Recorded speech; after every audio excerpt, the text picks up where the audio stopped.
તો આ તરફ ખેડા જિલ્લાની વાત કરવામાં આવે ઉપરવાસમાં ભારે વરસાદથી તારાજી નોંધાઈ। ભારે વરસાદને પગલે શેરડી નદી બે કાંઠે જોવા મળી।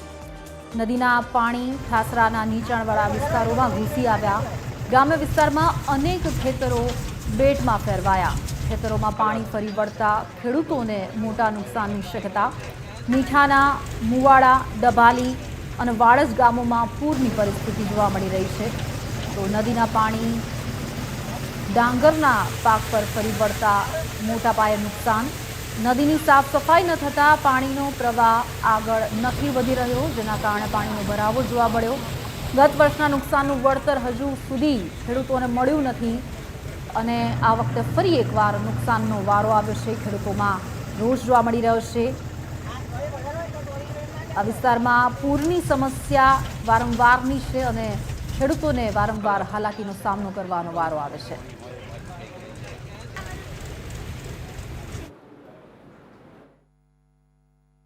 સમસ્યા એવી છે કે પાણીનું નિરાકરણ આપતું નથી અને શેરડી શાખા અત્યારે એકદમ જારી ચાંખરા વધી ગયા છે। એના કારણે કોઈ જાતનો નિકાલ નથી એટલે પાણીનું વધારે એવું છે। એટલે ગામના બધા જ ખેડૂતો ગામમાં કોઈ બી વસ્તુ પાણીની સમસ્યા એટલી વધારે વધી ગઈ છે કે જે અત્યારે ખેતીમાં બધું જ નુકસાનકારક જ છે।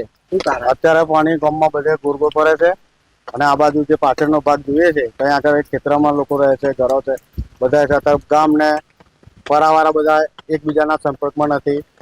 અત્યારે ડોકરના પાકમાં બધે પાણી ભરાઈ ગયેલું છે, નુકસાન જ છે બધું। શું કારણ છે આટલું બધું પાણી? શેરડી નદીના કારણે